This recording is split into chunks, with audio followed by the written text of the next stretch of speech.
America and to the republic for which it stands, one nation, under God, indivisible, with liberty and justice for all. Bow your heads, please. Gracious Heavenly Father, again we come to you to do city business for the city of Barling, Lord.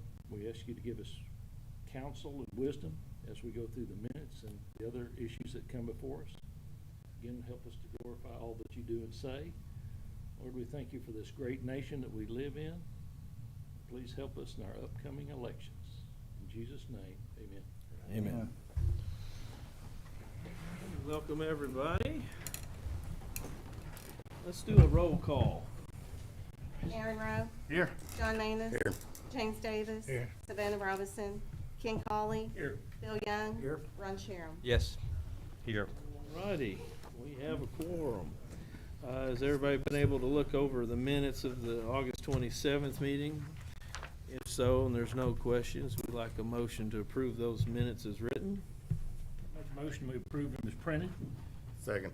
Got a motion and a second. All those in favor say aye. Aye. All opposed by the same. All right, motion carries. All right, would anybody from the public like to get up and speak about any of the agenda items? No? All right, we have no unfinished business.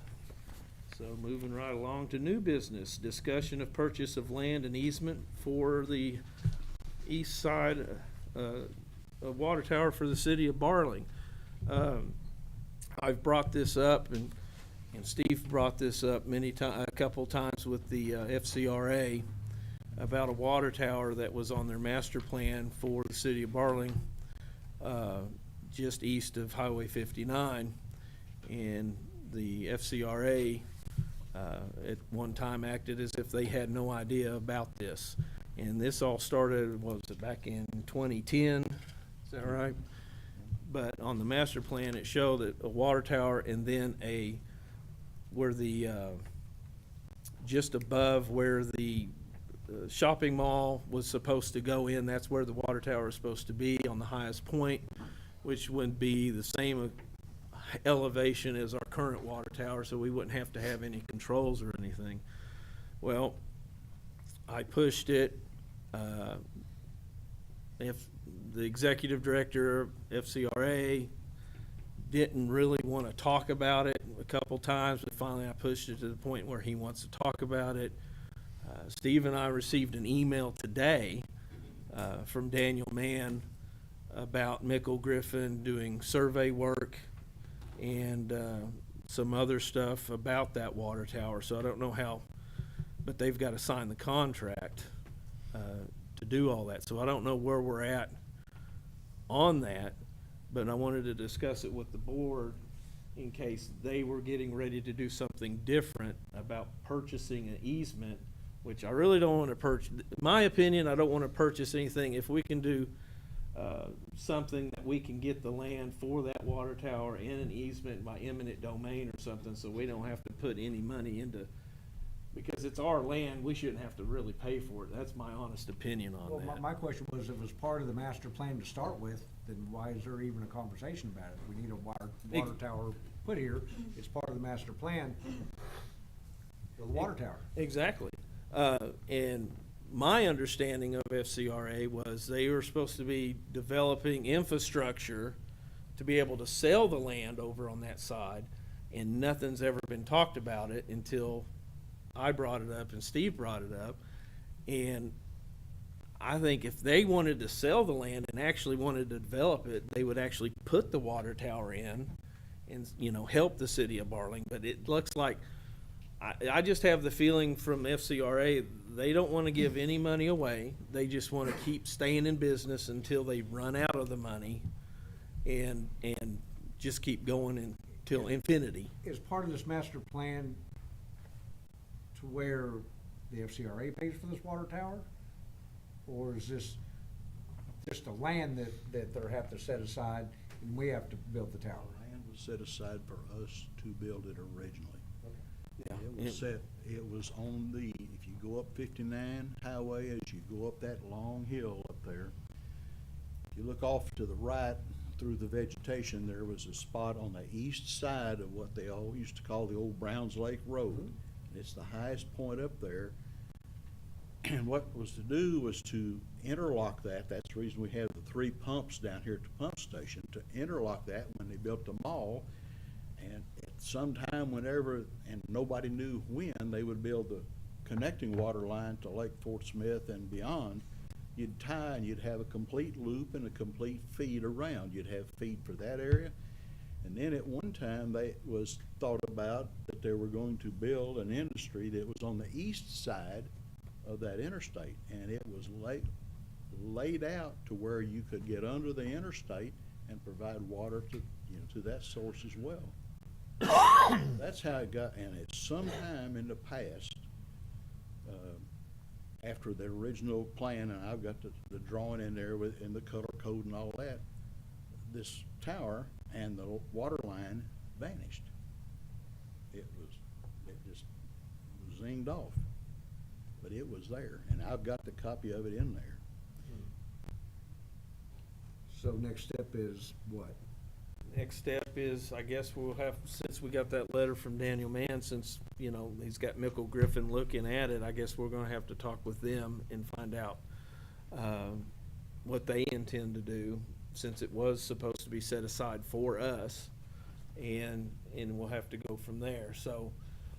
I just don't want them to start building on something and then say, Exactly. hey, that's where our water tower goes. That was some of the fear that we had, is that they were up there scouting around for like fill dirt for I-49. And if you start lowering that down, then that cost of that water tower goes up, because you gotta put it on stilts. And that could be what, up to a quarter Million extra. million, yeah. You guys are staying on this? Yes. Okay. Yes, we're staying on it, but we wanted to make sure you guys were all informed about what's going on. So should we have to go in and say, hey, we need an easement?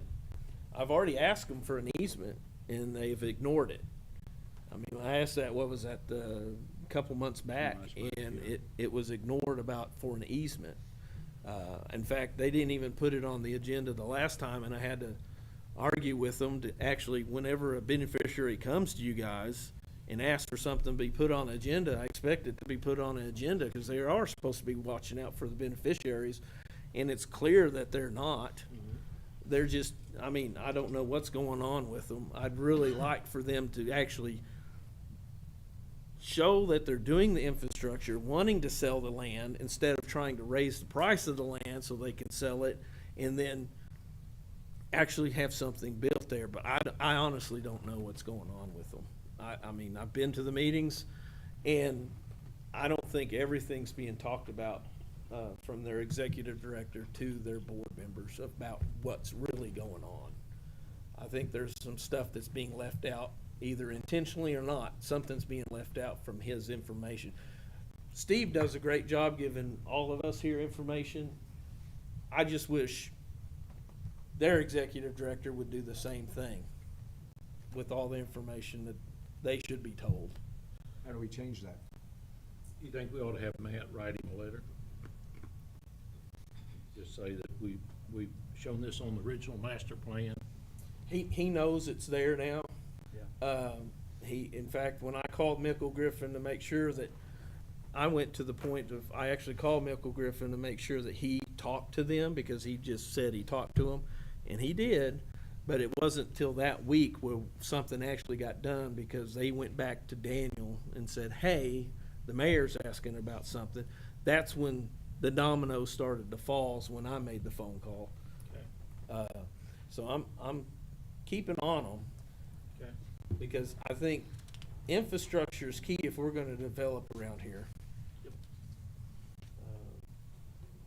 Y'all have any more thoughts or any questions about kind of what we're seeing, what we've told you? Steve, You you got start anything? saving for water tower, because as I told you, it's Yeah. 2.25, 2 Oh. million. On this memo, it says, discuss options of buying or using. It doesn't sound like to me we should buy anything. Exactly. That was one of the reason we wanted to put that on there, in case we needed to purchase the land, but if it's been set aside for us, we shouldn't have to buy it at all. And that's something we'll discuss with the FCRA board at their next meeting. So the cost of the water tower is 2 million, or 2.25 2 and a now. quarter? Yeah. Okay. The other thing is, the ex officio designee. We've asked Yeah. Ketchum, and we had a conversation today about that, and there is a method that, we can use. We should, it's one thing for me to be designated as ex officio, in Greg's place. So, yeah, if nobody has any other discussion on the land or water tower, we'll move on if that's okay with you guys. That's fine. All right, so discussion of lawsuit against Fort Chaffee Redevelopment Authority regarding the ex officio designee. So basically, we came, and I asked you guys, if I could designate Steve Beam for ex officio as my designee. We got a letter from the FCRA attorney saying you can't do that, we have to approve him and all the poppycock that came with it. And so Matt Ketchum has come up with the plan of, what was it, the DECA. So we'll have a judge look at it, and he will rule whether or not I or we can designate somebody without their approval, which in the whole thing, it doesn't say anything. It just says the mayor can designate somebody. That's what it says. But it doesn't say they have to approve it. You know, that part of it is just, I don't I know don't that they understand. would have to approve. I mean, Exactly, that, and there's, The ex officio is there to, Yeah. on our behalf, Yeah. not theirs. exactly. You got it. And there's several attorneys, the Fort Smith attorney agreed that we don't have to have an approval by their board to put somebody there to be able to do that. So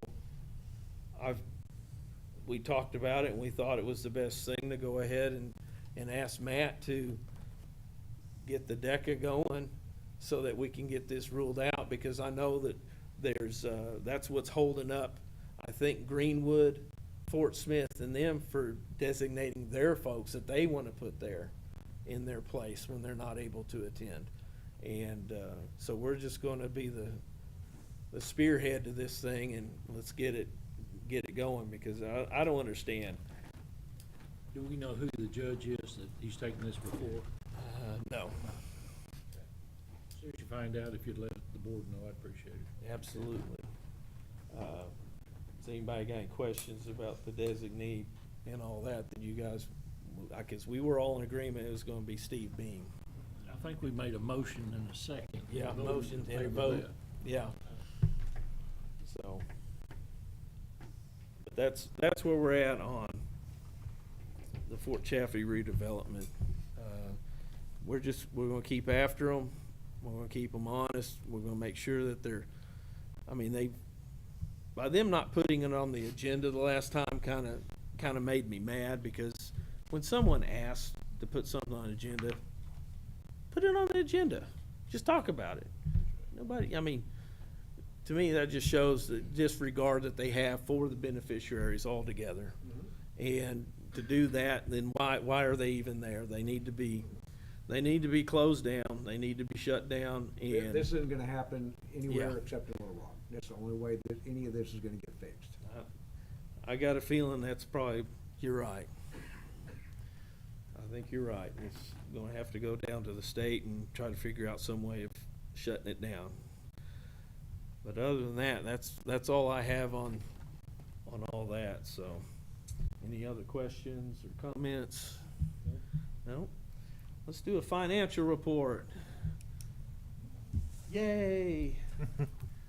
You're up to bat, Miss Megan. Yep, short and sweet this month. The first page you'll see that I gave you is the general fund revenues. Everything looks good. Building permits are up, 60,000 from last year at this time. Several other line items are consistently trending upwards, so that's good. Nothing is really short at all, so that's good news on the revenues. On the second page, we have the general fund expenditures. All the departments are right on track. or lower. Again, still, no one's overspending at all. Most actually below what we predicted, so. The next one is all of the other funds, revenues and expenditures. The street department revenues, I have the property taxes, they're up pretty high compared to last year. So that's a good increase, because we, until this year, hadn't seen an increase in that, and we've been asking why. So it is finally working out for us there. Expenditures are good everywhere, except for I do have a concern with the sanitation. We talked about last time, with the cards billing and the bills being higher. I am gonna have to make an adjustment next time to raise that expenditure for sanitation. And the last page is just, fire capital and police state asset. Capital is, everything's good. We talked about his balance today, and it's getting up there pretty good amount. And police state asset is doing good. He's already exceeded, in the asset fund, they've already exceeded what we predicted for the entire revenue for the year. So they're doing very well in police asset. And Question on how we've been doing for paying for our fire truck. Where are we in that? paid in full.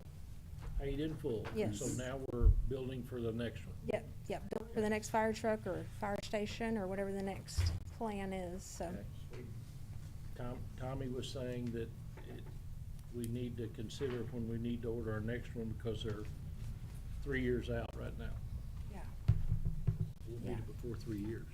Yeah, for sure, we will. So, How long is the contract on cards? Contract is up with 1 year, up at the end of 2025. Then we take,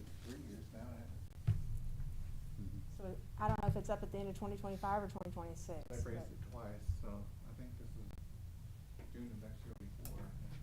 So I think it's 2 more years. Okay, 2 more years on that. And we'll definitely be looking at other vendors for that. Any other questions? Okay. Thank you, Miss Megan. Matt just came in, so does anybody have any questions for Matt about the lawsuit or anything like that? You want to tell him a little bit about the DECA for the? Yeah, we just discussed, we went through the process of having Greg nominate Steve Beam to be the ex officio, and the trust has told us that they are not accepting that. They don't think that that's legally binding on them. So the way I think we're gonna have to get around that is we'll have to file what's called a DEC action. Stands for declaratory judgment. Basically, we're just asking the judge to interpret the indenture of trust to say whether or not the trust has any say-so over who the mayor or any of the beneficiaries designates as an ex officio member. I mean, it would apply to us here, it would apply to Greenwood, it would apply to the county as well. So they don't want to play ball. I've talked to Dalton Person about that and asked him if they would consider changing their mind to allow that. Because, I mean, he gave us an explanation, but I don't think it holds water. I mean, that's my opinion. I understand where he's coming from, but I would think that we would have the stronger argument. So it's one of those things, again, we can do it alone or we can do it en masse, and that is get Greenwood to join us, because it affects, I mean, if Greenwood tried to do it, it would affect the same thing. So we need to see if Greenwood or the county would want to join us as the other beneficiaries in joining the DEC action, saying that each of us has as beneficiaries, has the autonomy to name a ex officio designee. How long is this process gonna take? Takes 6 months. I mean, you're going to court, you're filing a lawsuit, and they get to defend, and they get to take depositions and discovery. I'm talking, that's fast tracking it. We need to get after it. It's litigation, you know. Yeah, let's get after it. Doesn't go fast. Mayor, I wish we'd go ahead and file suit, and if Greenwood and the county want to get in with us, but right now, with this time frame, I agree. I think we need to do it. If they want to join, great. If they don't, that's it. that's fine too.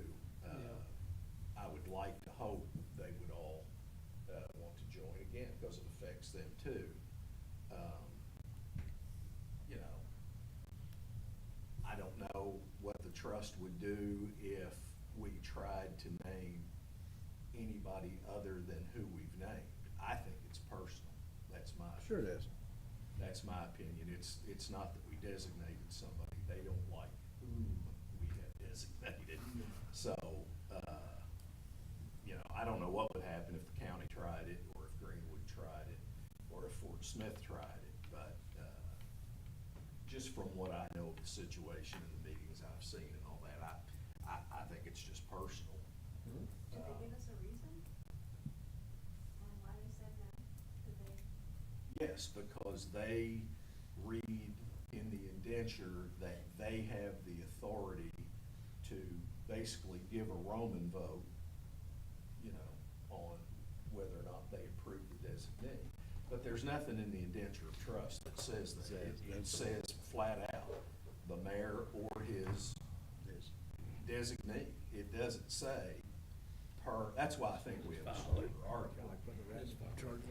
You know, it's pretty straightforward. I don't think there's any authority for that. He quotes a bunch of it, but as I read it, it's pretty straightforward that the mayor can designate whoever the mayor wants. We went a step further, and we had the whole board blessing.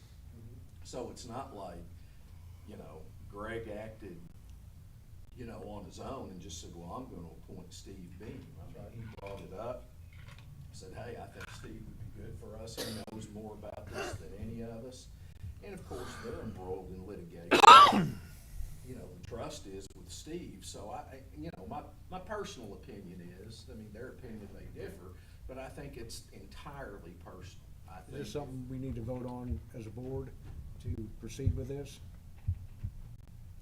Mayor? I don't think so. I don't think so. I mean, I don't think you have to have, I mean, as long as I've got, you know, y'all's authority to move forward with it, and it sounds like all I've heard thus far is, yes, move forward with it, then that's exactly what I'll do. Let's do it. Okay? Move forward. Let's do it. Will do. Alrighty. All right. Let's go back to Steve, City Administrator report. You're up to bat. sir. I got a lot of things to cover real quick. First off, we did get a sidewalk easement. We've heard verbally, Mark and I both have, on the sidewalk project. And Ben next door with the communications folks has got and signed off on the easement, and it is in perpetuity to build the sidewalk on the south side.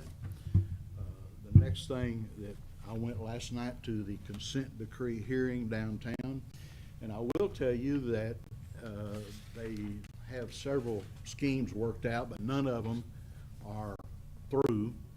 And they took a great deal of grief down there and a lot of comment. I will tell you that the thing that I saw else is at some time they're going to have to ask for another water rate increase. And the reason I'm saying that is we have the new ordinance here, and we had a surprise today that they decided to increase the price on 2-inch valves, taps, meters, or what the meter said, up from $1,000 to $1,600. And we just had an ordinance, and it affects our installations in these two ordinances that we passed.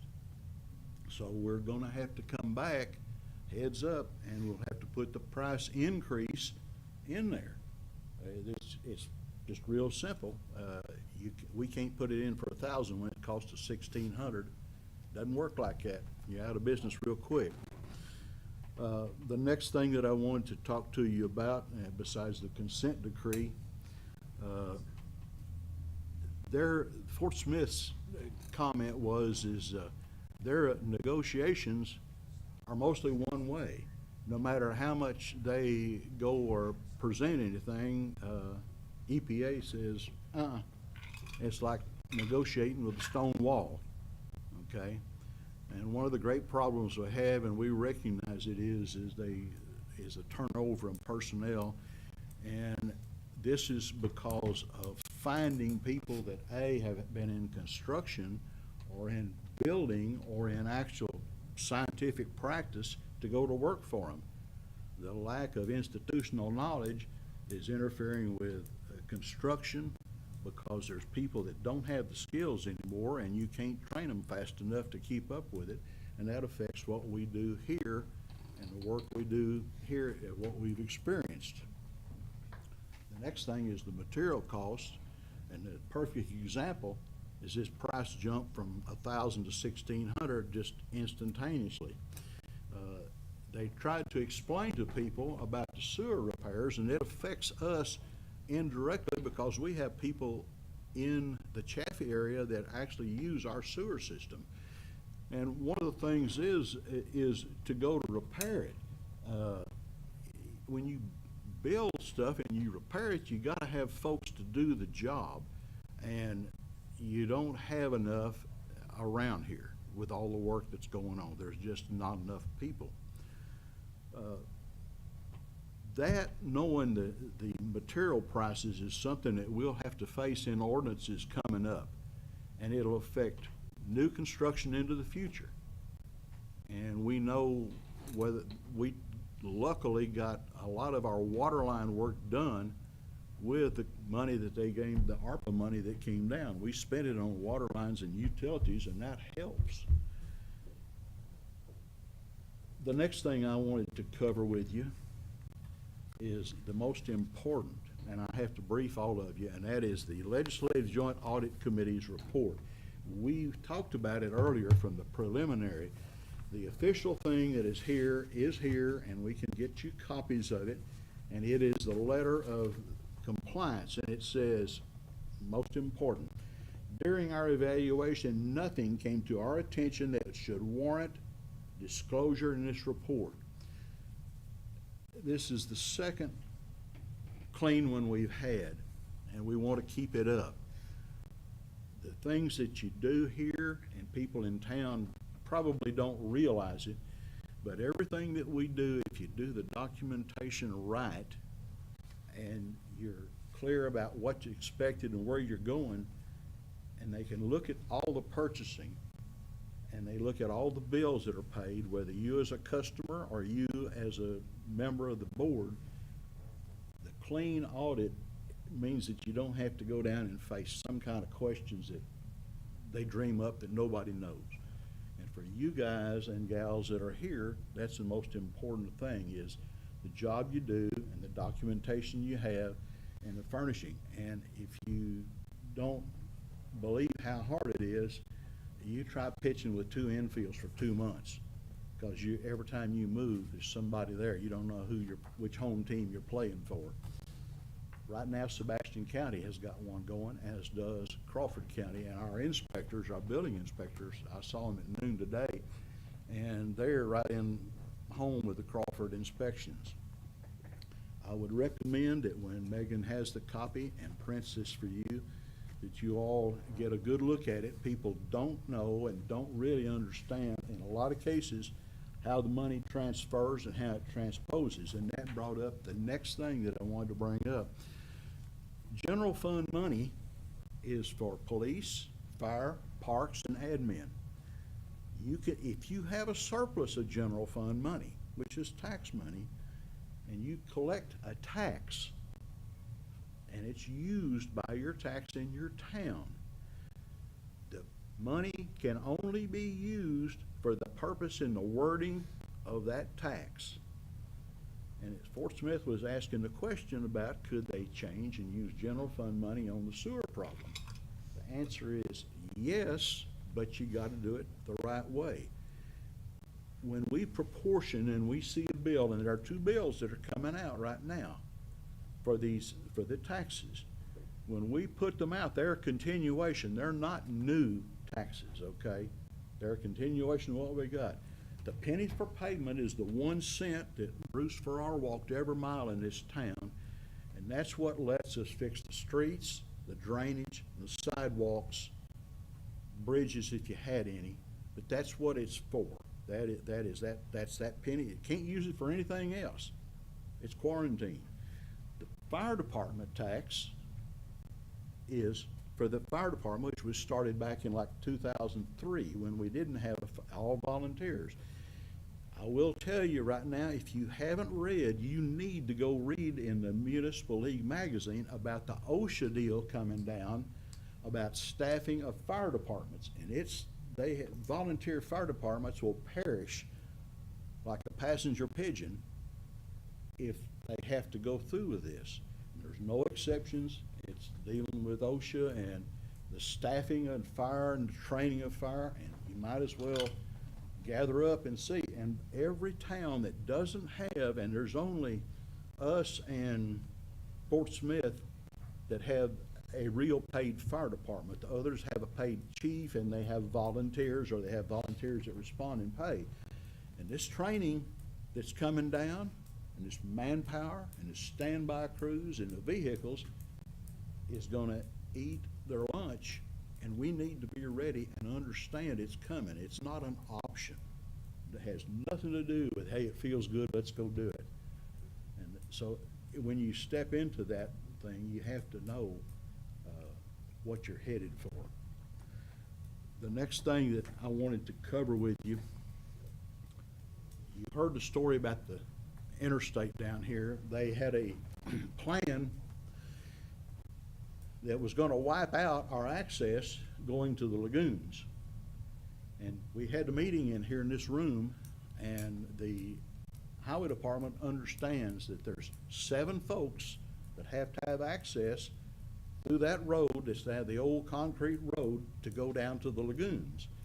And that's OG&E, AOG, the model airplane flyers, Cabanas' farm with the horse walkers, us, our lab, and there's one more.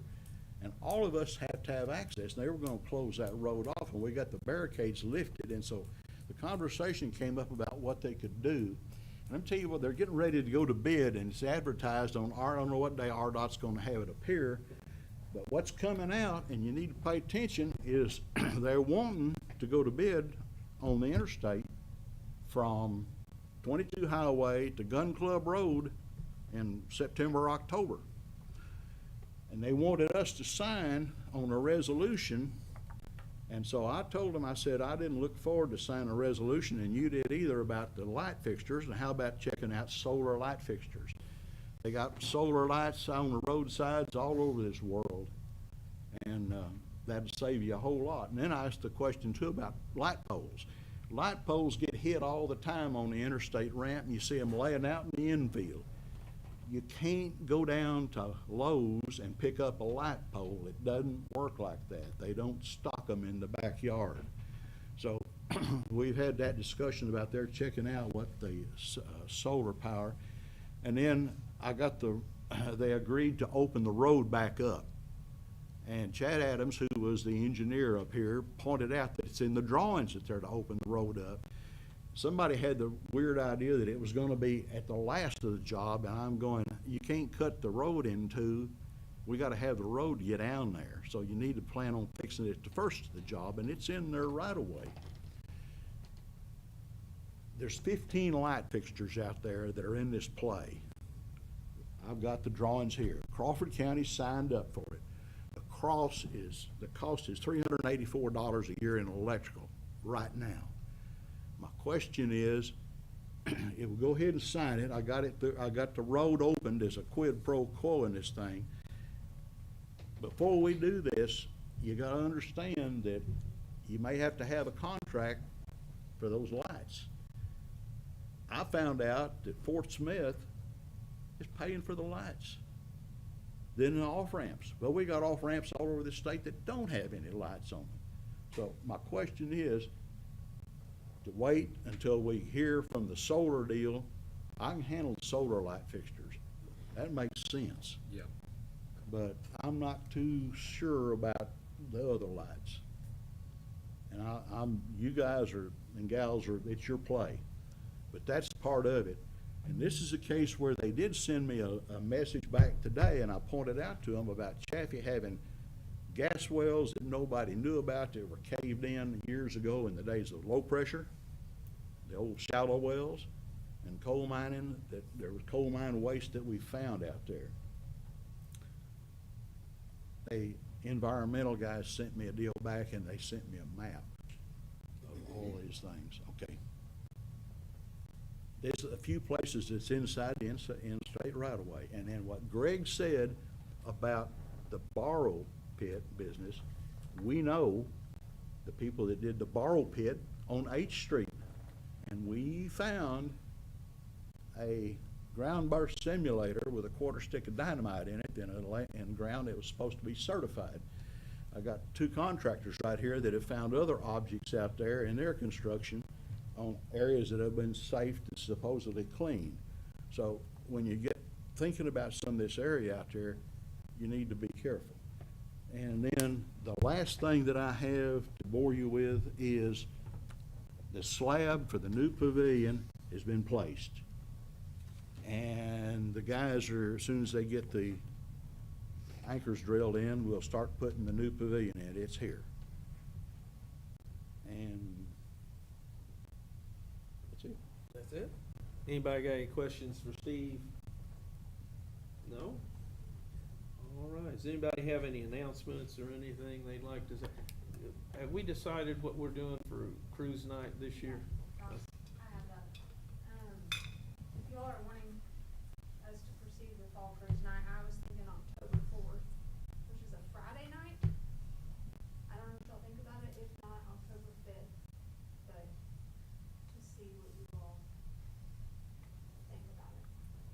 I would suggest a Saturday night. Saturday night? Okay. Yeah. Okay. Reason is, I've looked at the schedule, and there's about 10 car shows that Friday or Saturday. They're gonna have their vehicles home, getting them ready. They're not gonna come out and get them dirty and then have to clean them up the next morning. But they will come to cruising out after the car shows.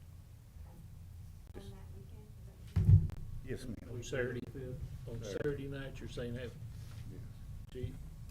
Is it a football game? Yep. Home against Tennessee. They'll finish at the half. Yeah. For the second overtime. Take long. Yeah, I think October 5th would be good. There you go. If they've got all those car shows and all that. Set it up. Okay, also, the Santa Run, Tommy and I have been talking back and forth for months and months now about the possibility of a Barling Christmas parade, kind of in the place of a Santa Run, considering we don't go door to door, or we don't go neighborhood by neighborhood anymore. We can still hand out apples and oranges or throw them at children off the floats, who you all want us to do. But, we could have a theme, we could get local businesses involved. The school, I believe, said they would make a float. We have several people who have considered it. You think it would be, you wanna make a? I wanna make one. Aaron's gonna make a float. That's a great idea. I think it would be neat. And you're helping me. I just wanna know if you all could with us proceed. We've been talking about ideas for months. I think it's an interesting My idea. question Try is, something something new. we're gonna do down Fourth Street, how are we going to be able to shut that down for a parade? Why not out the park? Use the park road. Is they shoot long enough, do they? Oh, yeah. Oh, yeah. I can tell you exactly how long it is. I'm not sure. I need to be a short parade to drive through, but whatever y'all think. Because that is a state highway, and we'll Yeah. have to get permission to do that. Yeah, Of course, Garrison Avenue is too. yeah. But they only just close off a few blocks of it, though, and get around, I mean, where they can get You around. can always divert it down Church Street. I've done an event, now other people's done events and they close the whole thing off. but I done an event, and they let us close off 2 lanes and use 2 lanes. Coming and going 2 lanes, and then you had the right of way on the other 2 lanes. Somebody get run over. But we had to go to time and get, I don't know how many it was like 1,200 cones. And place them every 10 feet, maybe it was more than that. Then we had to get a sign from time and put up 5 or 6 days before the event to let everybody know that it was coming and going, what was gonna be happening on that date. And that's the way we did it.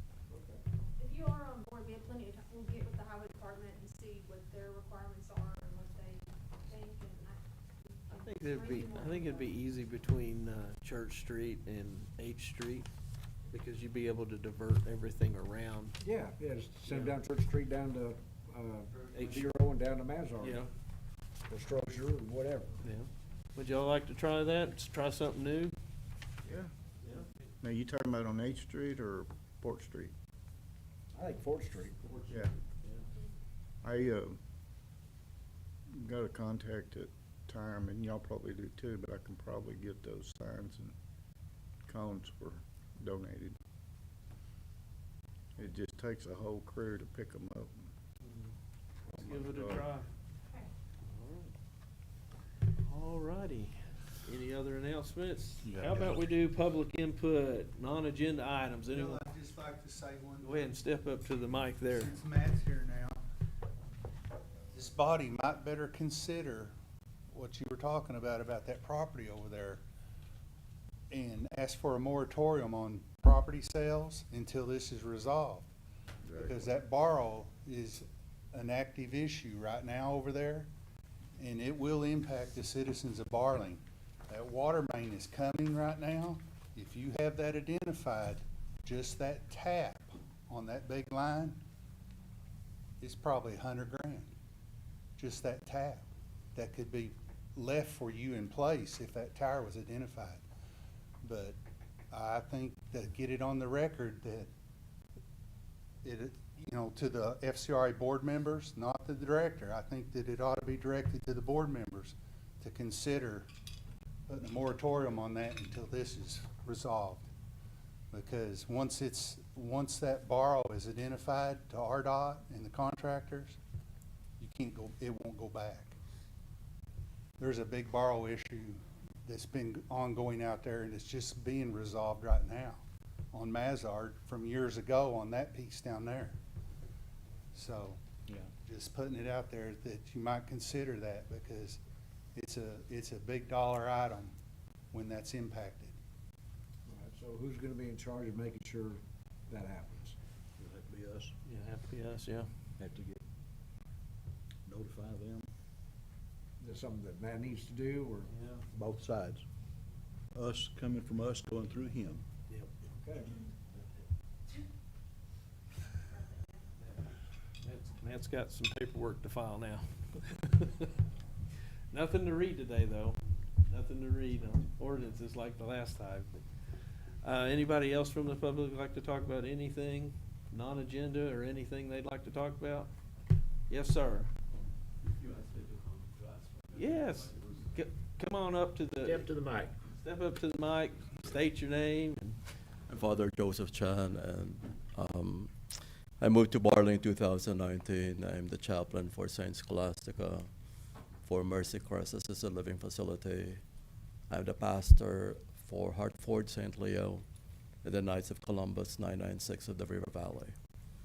When I moved here in 2019 from Fort Smith, it's because I became disabled from a bad wreck. And I grew up already with chickens since 5 years old in the Philippines. So when I moved in 2019, the only recourse that I was a second home at Spring Hill Estates. So I asked then the manager of Norris Construction, and he told me that you cannot have any four-legged mammals, but you can have chickens. Since I used to raise chickens before, I decided to have a rooster. In my now 5 years there, I never really had a complaint, and all I want is have clearance. That's why when I met you at the Right. open house, I don't like my conscience to be bothered or anything. But we have a lot of things going on. The house is abutting actually at Spring Hill Park, where we have our egg hunt and the 4th of July. And so the rooster doesn't crow, but probably 2 or 3 times in the morning. And none of my neighbors have complained. And but you know, if you want me to get rid of it, I'll find a home for it. But it's probably 6 years old already. So, I think Joe, you know more about this. The ordinance isn't completely written yet. I think next time, next board meeting? We should have it ready by the next board meeting. Yep. And the way that I was explained is that it's grandfathered in until the rooster passes. So Okay. you'll be able to keep the rooster until it passes, but after that, we won't allow any roosters. Okay. So, we tried to make an accommodation for those who have the roosters currently, so, but after that, whenever the ordinance comes to us the next time, and if you'd like to come next time and speak also. But yeah, as far as I know, the current roosters, if you have one, you'll be allowed to have it until it passes away, and then after that, no more roosters. Okay. Well taken. Thank you. Thank you. All right. Anybody else like to come up and speak? No? Well, that means, Mr. Ron Sharon, would you do the honors? Make a motion to adjourn. Got a motion? Do I have a second? I'll second. All those in favor say aye. Aye. All right, we are adjourned, folks. Have a great day.